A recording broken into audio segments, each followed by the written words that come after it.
Ini penting kalau aturaken, kalau akhir-akhir ini sering nopo, sering ngipi, sering pancen susah. Kulo nganti sakniki susah kulo teng donya ku sitok. Maksiat itu menciptakan ekonomi. Jadi kulo niku seneng ibadah teng donya namung haji. Mboten seneng haji, seneng sistem ibadah haji. Niki logikanya gini, misalnya ada doli sebelum ditutup. Kalau ada komplek prostitusi itu artinya kan transaksi seksnya juga bayar. Nanti di seputar situ ono bakul mie. Mungkin taksi malam-malam yang nganterkan hidung belang. Nanti mungkin seputar situ juga laris. Macam-macam. Makanya itu yang diwawancarai di Keramat Tungkak dulu di Jakarta itu lucu. Ada bakul mie itu orangnya soleh. Dia ya tidak pernah zina, ya tidak pernah apa-apa, tapi dia bakul mie seputar situ. Ketika ditutup ditanya, kamu susah ya? Susah, sekarang sepi. Itu kan lucu. Jadi jangan kira Anda yang tidak berzina itu terus tidak memberi kontribusi. Mungkin kita supir taksi atau supir becak, paham ya? Mungkin kita punya warung seputar situ yang larisi ya orang-orang yang mau ke situ. Jadi sing iso nandingi niku namung haji. Haji itu satu-satunya ibadah sing iso nandingi gemerlap ibadah maksiat. Orang datang ke Las Vegas itu hanya berapa? Yang datang ke Hollywood hanya berapa? Tapi kalau yang datang di haji itu melibatkan ada hotel, ada catering, uangnya triliunan yang dikorupsi di Indonesia saja, nopo. Artinya satu ibadah yang ibadah tapi nyiptakan nopo ekonomi. Selama ini ekonomi itu masih kalah dengan maksiat. Ayo penjualan tasbih, kondom kathah pundi. Yang bisa nandingi itu hanya nopo haji.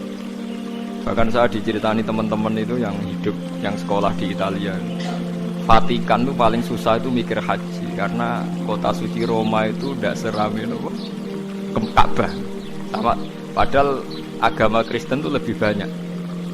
Artinya orang Kristen lebih banyak, lebih mapan. Tapi kok tetap ramai Ka'bah guys, soalnya Ka'bah kok ramai Ka'bah. Itu tidak hanya musim haji.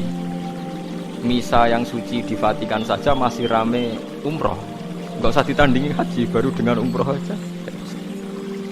Bahkan penerbang-penerbang dari Inggris dari mana-mana itu nggak bisa bayangkan kalau di dunia ini tidak musim haji, karena surplusnya para pebisnis pesawat itu ya pas musim haji. Itu kan banyak yang pesawat dari Prancis, Inggris terus dilapi Garuda, dipiloti Prancis berangkat, tapi tetap supirnya saking budi Prancis. Itu sadaqallahul azim ketika Allah dawuh ja'alallahul ka'batal Baitul Haram qiyamal linnas. Allah mboten dawuh qiyaman lil mukminin tapi qiyamal linnas. Jadi Ka'bah itu akan diciptakan Allah sebagai qiyaman linnas, saka gurune manusa. Karena sekarang sistem perdagangan di dunia itu termasuk faktor hidup itu karena musim haji dan apa umrah. Itu kita harus syukur. Ada ibadah sing ngasilno apa? Duit. Karena banyak maksiat yang sudah menghasilkan apa? Jadi kula suwun jenengan seneng kula seneng jenengan kabeh napa fillah. Fillah iku pokoke kabeh perhitungane faktor Allah Subhanahu wa taala. Banyak ulama yang tahu kenapa kita mencintai Allah. Dan ini saya tidak bikin-bikin. Saya berkali-kali belajar kitab kados Bukhari, Muslim, mulai hadis sahih sampai sing dhaif, sampai setengah maudhu, sampai hadis enggak jelas mbok maudhu mbok napa sahih. Tapi kata Imam Ghazali ngendikan begini, dan saya percaya karena ini real nyata. Wa a'dhamu, sampai saya hafal karena makalah ini dikutip Abu Hasan Asy'adili. Semua ulama mengutip makalah ini. Wa a'dhamu ulumil Qur'an fi asma'ihi ta'ala. Jadi saka guru ilmune Quran namung setunggal ketika mensifati Allah saja, ada katanya saja.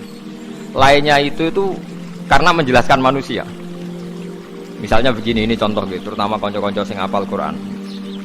Misalnya Allah hanya dawuh datar gitu. Wa huwal ladzi yuhyi wa yumiit. Wa huwa Allah wa alladzi dzat yuhyi kang maringi urip sapa Allah, wa yumiitu lan maringi mati sapa Allah. Wa huwal ladzi yuhyi wa yumiit. Itu kalau orang-orang alim yang baca itu nangis. Nangisnya begini. Ketika sudah ada manusia begini, ada Mustafa, ono Ruhin, ono manusia-manusia ngeten. Terus kita akan bilang, manusia itu bisa urip nak nganggo jantung, nganggo paru-paru. Manusia itu bisa urip nak uteke gak remek, gak diklindes truk. Nah, jantungnya oke, itu benar karena sudah kadung jadi begini. Tapi ini ilmu yang ditopang adat karena manusia ya sudah begini maka hidupnya butuh jantung, butuh paru-paru. Tapi itu ilmu kesekian. Hakikate iku ra ilmu iku hakikate ra ilmu. Yang kita lihat manusia urip iku butuh jantung, butuh paru-paru. Itu udah ilmu. Itu yang kita ketahui. Paham nggih? Tapi nak hakikate ilmu ya namung setunggal. Allahu la ilaha illa huwal hayyul qayyum. Ya Allah iku sing dadi ilmu. Artinya ngene, ketika Allah gawe manusa saka pasir, ora ana jantunge, ora ana paru-parune, ora ana unsur kehidupane. Pertama manusia diciptakan dari apa? Tanah kan. Tanah itu udah ada jantungnya, ada paru-parunya, ada unsur kehidupannya. Tapi Allah bisa, wa huwal ladzi yuhyi. Karena Allah memang bisa menghidupkan. Nah, pentingnya ilmu ini penting nanti setelah kita mati jadi tanah. Kita tidak pernah janggal bagaimana Allah cara menghidupkan. Karena kita mensifati Allah bisa menghidupkan zaman kita berupa tanah. Maka Allah akan mudah lagi setelah kita jadi tanah, Allah ya akan mampu menghidupkan. Lah kita ini dididik orang kafir atau orang sekuler untuk percaya paru-paru jantung, terus percayane kenemen ndak suwe wong Islam diam-diam ya melok mamang pisan. Mosok wis mati suwi setangin teh carane piye lha iku wis lha iku musibah. Napa iku napa musibah. Lah saya itu berkenalan dengan jenengan hanya punya kepentingan itu supaya iman-iman yang faktor Allah itu hidup lagi. Ya iman-iman sing faktor Allah napa hidup lagi. Kita bilang kalau kita tidak makan mati itu yang kita ketahui, tapi itu udah ilmu. Kita nggak akan ngomong bisa hidup itu dengan paru-paru jantung, itu yang kita ketahui, tapi itu tidak ilmu. Yang benar-benar ilmu kayak wahwal ladzi yuhyi wa yumiit. Paham sih kalau maksudnya? Nah, itu pentingnya kenal ulama. Nah, kalau kamu begitu berarti benar-benar mencintai Allah, karena Allah kamu zat yang super, yang luar biasa. Nah, tapi nak nyifati Allah kayak wong awam, carane urip piye tanpa jantung? Udah karo kene nakoki pangeran. Ndak iso tenan Gusti jenengan kula urip tanpa napa? Pangeran kok takoki.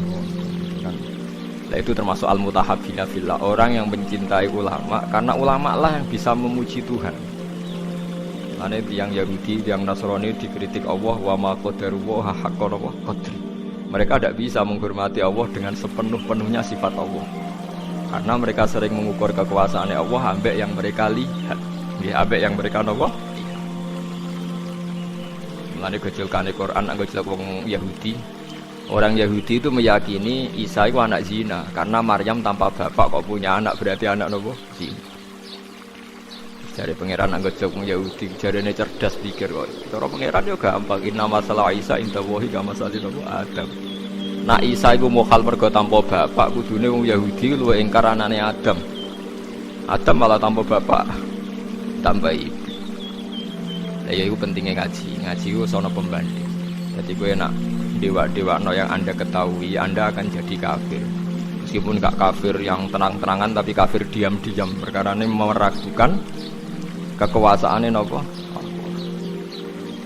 Jadi mulane kula niku kan delok wong nggih bingung. Aku nak ra umume wong jare ra pinter, nak kaya umume wong dadi setengah kafir.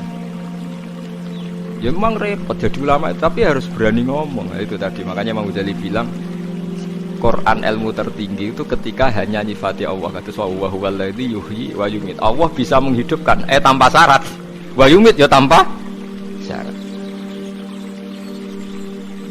Jadi ya, misalnya begini bedanya. Saya bisa hidup kan karena makan, karena minum. Tapi orang Islam disuruh yakin ada makhluk Allah di sana yang kita tidak tahu, namanya malaikat.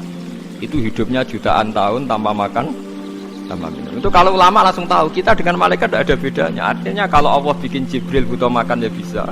Kita dijadikan kayak malaikat tanpa makan, ya bisa. Karena ujung-ujungnya keputusan tertinggi malaikat rah butuh mangan ngono iku ya ora krana saktine malaikat tapi krana kersane Allah. Kita digawe lemah ngene iki ya ora krana kita lemah ya mergo kersane Allah. Disebut napa Allah wallazi yuhyi wa yumiit. Paham gini penting kalau aturakan terus kalau mungkin hanya sekali niki mukadimai kitab ini sudah saya cek hadisnya. Ini kan kitab Ihya, terus yang terakhir itu sarahnya Ihya Sayyid Zabidi. Sayyid Zabidi itu yang mensarai Ihya. Kebetulan kalau kemarin itu sering menghatamkan Ihya urut, maksudnya buatan maca acak, buatan urut. Sampai kan ya ora urut ya ora hatam. Jadi artinya mau maca ku ya mungkin tahu hatam tapi ora urut. Kayak ngaji kilatan nak ngaji hatam tapi mboten apa urut.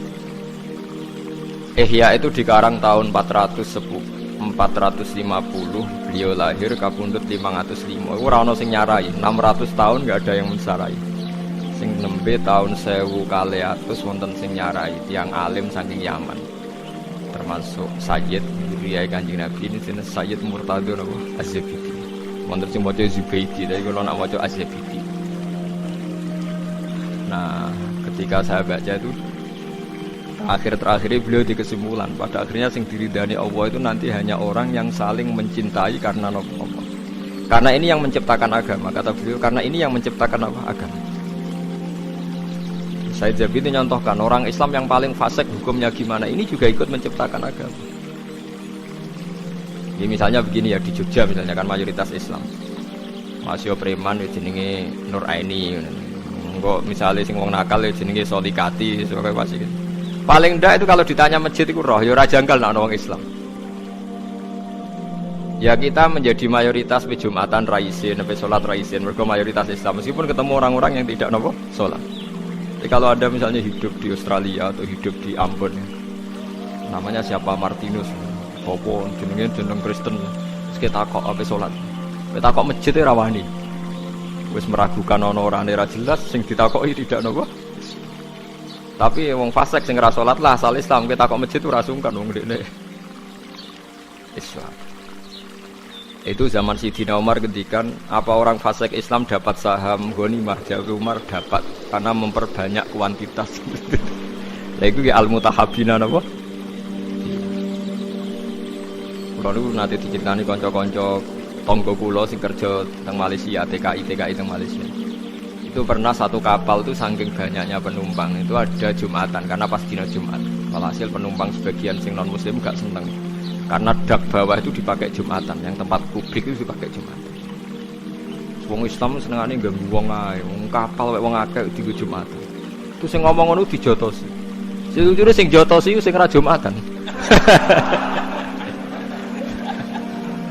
Dadi yo dekne ra Jumatan jagongan mek Cina. Ngono niku tangga kula. Aku ora trimo Gus tak jotos. Lah kowe Jumatan nggih mboten. Jadi jangan kira orang Islam yang ndak Jumatan itu ndak bela yang apa? Jumatan. Kau duwe iman, duwe napa? Duwe. Lah masamu Islam sing kereng-kereng ngoten niku terus saleh kok sampean nggih mboten. Nggih seru-serunan ngoten mawon, tapi nggih penting. Lane ngendikane sing aran hikam, umpama nure wong mukmin sing maksiat ku dipadangno iku tembus langit sampai akhir bumi. Iku mukmin sing mau napa? Maksiat. Mergo ana nure iman, ge ana nure iman. Lah nure iman iku apa? Dekne nyebut Allah. Coba yang mentabukan Tuhan Yesus itu siapa? Wong Islam sak donya mergo darani pangeran namung Allah Subhanahu wa taala. Artinya dekne duwe ketakwaan iku nyingkir liyane Allah kemungkinan menjadi Tuhan. Dia tetap ikut sebagai duta kita menafikan selain Allah kemungkinan jadi Tuhan. Soal dekne zina, maksiat, maling, ya iku maksiat ngono ae, tapi tetap dekne membunuh orang mlakune teori non napa Islam. Lagi sampeyan saiki hitung secara ekonomi, muga kowe dadi pangeran. Kowe mari ora roh nek Allah ngitung per miskola napa? Terus saiki hitung cara model dagang. Sak Bantul lah misalnya contoh sak Bantul iku Islam kabeh, gak salat kabeh. Sing salat iku mau 10%. Berarti butuh masjid misalnya 100. Tapi berhubung Islam kabeh gak butuh gereja blas. Berarti kan gak ada sistem bisnis yang karena faktor nopo gereja. Patung Yesus ora payu, gereja ora payu, mergo Islam kabeh. Artinya sebab enggak ono gereja itu sebab apa? Sebab pokoknya Islam soleh pasal Islam. Lho boten tak bedheki. Sebab ora ono gereja itu asal Islam apa kudu Islam soleh? Asal Islam. Berarti asal Islam itu wis iso gusur kemungkinan ono tempat kemusyrikan. Kowe sekali-kali ngregani wong sing ra saleh kancamu ya kowe dhewe ada udah sawangane ra siap aku ngelem ra saleh. Olehmu sombong lho, padha ra saleh kok ono ngelem ra saleh. Artinya memberi kontribusi kan tetap memberi kontribusi keantian kepada kemusyrikan. Paham ya maksudnya? Dan berjumlah itu berlipat-lipat tiap ono wong Islam berarti ngurangi populasi napa kemusyrikan. Bariku kowe ndek anak. Senajan ora salat. Pokoke pangeran Allah, pangeran liyane Allah gak masuk akal. Akhire anak yo muni Allah ya ora paham. Pokoke pangerane Allah. Wah kata, mulane sing diarani iman kuwi yo mok syahadatu alla ilaha illallah wa anna muhammadar rasulullah. Sing diarani. Lah, sing diarani Islam lha iku ana butuh salat bareng. Lah saiki wong ku bodho masal. Mangsane iman mbek Islam ku dadi sita. Padahal sing diarani ya iman kuwi pokoke nyekyakini nek ana Allah. Lah sing diarani Islam. Lho salat rukun Islam ta rukun iman? Rukun Islam. Tapi ngantri ya do lali padahal ngaji mulai cilik. Kulo bolak-balik dibantah kiai seputi lho Gus, mun kadung Islam kok ora salat. Iman niku rukun iman, nak salat iku rukun. Angel nerangno. Paham ya terus iman niku disebut pindho to nggih. Rukun iman pertama napa? Antuk minabillah. Rukun Islam pertama syahadat. Berarti kan iman nak Allah kan dua kali kan. Iman yo rukune iman yo nomor 1 Allah, rukune Islam. Tapi mungkin nak nomor loro salat iku rukune Islam tok apa rukune iman? Rukune Islam. Nak rukune iman ana salat tok. Boten. Berarti wong ora salat iku ijek iman ta wis ora iman? Ijek iman. Nah, sing aran hikam kuwatire. Kalau Anda benci sama orang-orang Islam sing nakal.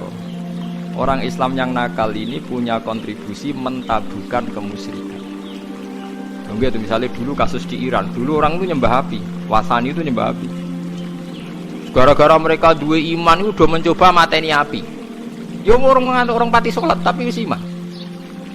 Api kok pangeran dipateni ya kena. Justru sak Iran itu Islam kabeh, iman kabeh. Di Irak juga gitu, dulu percaya Harut Marut. Babylon kota tenung. Gara-gara wong do iman hilang. Begitu juga teng Jawa, baru kaya rata-rata wong Islam senajan ora salat, iman senajan ora salat, ya tetep ibadah-ibadah non muslim kan sithik ya. Iku baru kaya wong saleh apa baru kaya asal Islam? Baru kaya asal Islam. Soal mereka ndak salat, soal mereka ndak bener ya kita bina, tapi aja mbok anggap terus mereka kafir. Piye wae mereka itu menyumbang penghapusan simbol-simbol kekafiran.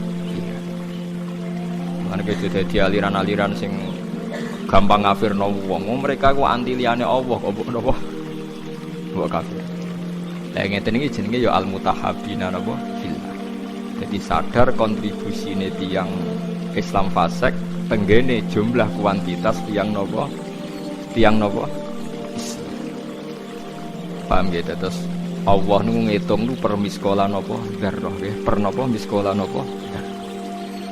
Lagi khawatir kula ngoten niku. Bisnis prostitusi ngelahirno bisnis. Bisnis tinju kados teng Hollywood, teng Las Vegas itu ngasilno bisnis. Bisnis penjualan CD porno yang ngasilno bisnis. Ini kalau bisnis ini terlalu kuat, lama-lama dunia ini bergantung sistem maksiat. Nak sistem maksiatnya tutup, bisnisnya tutup.